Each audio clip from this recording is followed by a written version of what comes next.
Olá, seja muito bem-vindo a mais um vídeo aqui no canal da J. Leandro Gestão.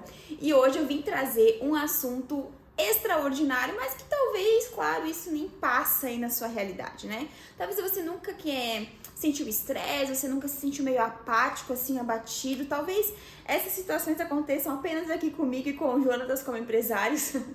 Mas eu quero te trazer mesmo assim uma dica extraordinária. Como manter a motivação sendo empresário sem um alto nível de estresse ou um alto nível de apatia. Mas antes de eu iniciar esse assunto sensacional, com base aí científica, eu quero dizer pra você, se você ainda não é inscrito no canal, me conta aqui, por que você faz isso comigo, hein? Por que você não é inscrito no canal se toda segunda-feira, às 2 da tarde, nós temos um vídeo novo pra você? Já fazem mais de 2 anos que isso acontece. Então, manda aí o link do nosso canal pra mais pessoas e curte aqui esse vídeo, porque eu tenho certeza que ele vai ser assim, ó, um divisor de águas no seu nível de consciência sobre o ritmo que você leva aí como empresário.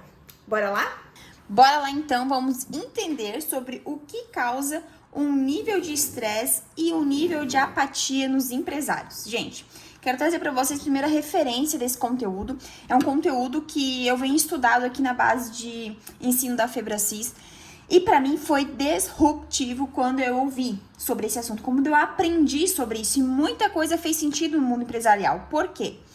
Nós, empresários, né, e falando aqui em pessoas em geral, mas eu quero trazer primeiro para essa nossa visão de empresa, ok? Dentro daí da nossa realidade empresarial. Nós vivemos de desafios baseado nas nossas habilidades. O que isso significa? O nosso negócio, ele se move baseado em desafios, porque nós crescemos nesse aspecto de desafio. Ninguém cresce na zona de conforto, e nem nós empresários. E para que a gente consiga resolver esses desafios, nós necessitamos das habilidades, que são aí habilidades emocionais, técnicas, empresariais, enfim, né, várias habilidades em que nós vamos desenvolvendo no decorrer aí da caminhada como empresários. Só que o que de fato cresce o nosso nível de estresse ou o nosso nível de apatia no dia a dia é quando os desafios e as habilidades estão proporcionalmente desequilibrados. O que significa? Quando eu tenho aqui um alto nível de desafio, eu tenho um baita problema aqui, eu tenho algo muito cabuloso para resolver, seja na minha empresa ou atendendo algum cliente, né? No caso, nós temos empresa aqui de consultoria e mentoria. Então, às vezes, cai um pepino no nosso colo, um baita do abacaxi, e a gente precisa desenvolver uma solução. E esse é um grande desafio. Vamos supor aqui um desafio desproporcional. O que acontece quando eu tenho um nível de desafio muito alto, mas um nível de habilidade muito pequeno? Essa zona aqui é a zona do estresse. O que significa? Eu tenho algo gigantesco para resolver, mas eu não desenvolvi as habilidades ainda. Então, isso significa que eu vou me descabelar, eu vou me estressar e eu vou me sentir paralisado. Aqui é onde vem um alto nível de ansiedade, um alto nível de raiva, porque o problema chegou até mim e eu estava despreparado. E isso é o que causa aqui uma alta zona de estresse. Aqui a gente está falando talvez até de um desequilíbrio emocional, desequilíbrio na sociedade, no contexto, na cultura. Gente, esse daqui é a zona de problema. E existe em contrapartida a apatia, que é o quê? Quando eu tenho um alto nível de habilidade, porém um baixo nível de desafio. Aqui mora a apatia. Você já encontrou alguém que parece estar morrendo? Assim, aquele olhar... Ah, pois é, a gente tá indo, né? Tá indo, tá dando tudo certo, né? A gente vai indo. Cara, isso é terrível. Sabe por quê? Não existe uma motivação nesse empresário, nessa pessoa. Porque pra ela aquilo ali é só mais um dia, é só mais uma rotina, é só mais um dia fazendo a mesma coisa. Isso significa que ela tem muita habilidade, mas ela não está aí colocando em prática essa habilidade. Ela tem um baixo nível de desafio. Mas se eu não posso ter muito desafio com pouca habilidade e também não posso ter muita habilidade com pouco desafio, onde mora aí a zona perfeita de crescimento? Onde nós precisamos estar para que a gente não desenvolva um alto nível de estresse ou um alto nível de apatia? E aqui a gente entra numa proporção. Essa proporção aqui é 20%. Então, a minha habilidade precisa estar 20% abaixo do meu desafio. Só que como que eu vou saber quanto é esse 20%? Aqui, ó, o meu desafio precisa andar um pouquinho à frente da minha habilidade. Sabe por quê?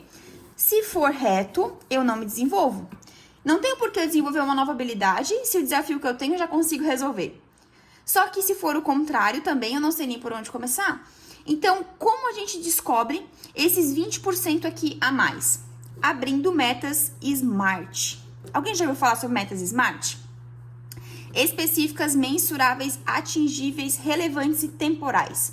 Quando nós abrimos esse tipo de meta, que inclusive tem um vídeo aqui no nosso canal falando sobre metas SMART, nós identificamos a nossa capacidade de desenvolvimento para resolver este desafio aqui e bater a nossa meta. Então, se você hoje não tem claro quais são as suas habilidades, quais são os seus desafios e nunca abriu meta SMART, bem provável que você está ou na zona do estresse ou na zona da apatia.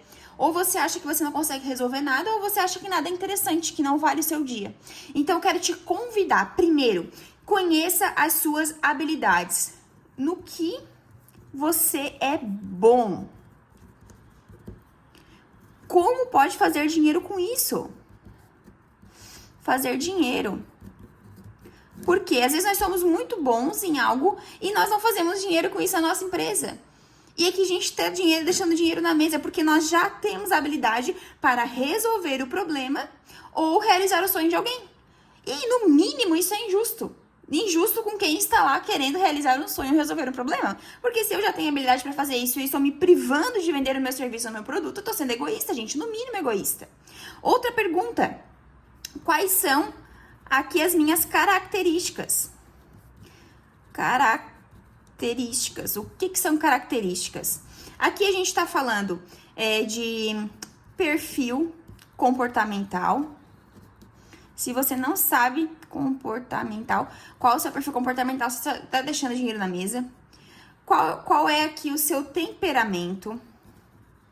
Temperamento seu e do seu time, tá, gente?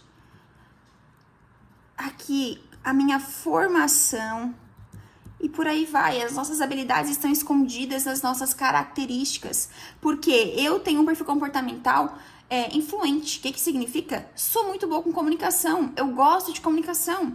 Porém, se eu tivesse aqui um perfil conforme, eu seria uma pessoa excelente, por exemplo, para acompanhamento de informação, análise de dados aqui, planilhar informações, acompanhar. Então, percebe que talvez você só se sente um pouco apático, né? O desafio tá muito baixo, que você tá no lugar errado. Você tá exercendo a função errada na própria empresa, muitas vezes. Ou você tá com alto nível de estresse, porque a sua habilidade aqui, ela é para um outro tipo de função. Isso vai virando uma bola de neve. Identificar os desafios, você precisa listar quais são os problemas que você pode resolver ou quais são os sonhos que você pode realizar, para que daí você faça uma boa captação de cliente, para que você tenha sonhos mais altos aqui, ó, para que essa meta aqui, ela comece a ficar mais realista e você diminua o seu nível de estresse ou o seu nível de apatia. Então, o primeiro passo, conhecer as suas habilidades. Segundo passo, identificar os seus desafios. Terceiro passo, abrir uma meta SMART. Eu vou até anotar aqui, ó. Específica, mensurável e depois eu vou marcar o vídeo aqui pra vocês, tá? Atingível, não adianta viver no mundo de Alice, gente. Relevante, não adianta ser algo que é insignificante pra mim. E temporal. Quando? Isso daqui a gente vence a procrastinação. Então, você precisa abrir esse tipo de meta aqui para que você encontre esses 20%. Aí sim, você vai alcançar o sucesso plenamente. O sucesso não é apenas fazer dinheiro, não é apenas ajudar pessoas, mas também se sentir realizado com as habilidades que você já tem. E aí, me conta aqui nos comentários o que você achou desse conteúdo, se ele realmente teve a capacidade de abrir a sua mente, aumentar o seu horizonte e entender um pouco mais sobre o que significa estresse e apatia aí no mundo dos negócios. Então, bora lá e até a próxima semana.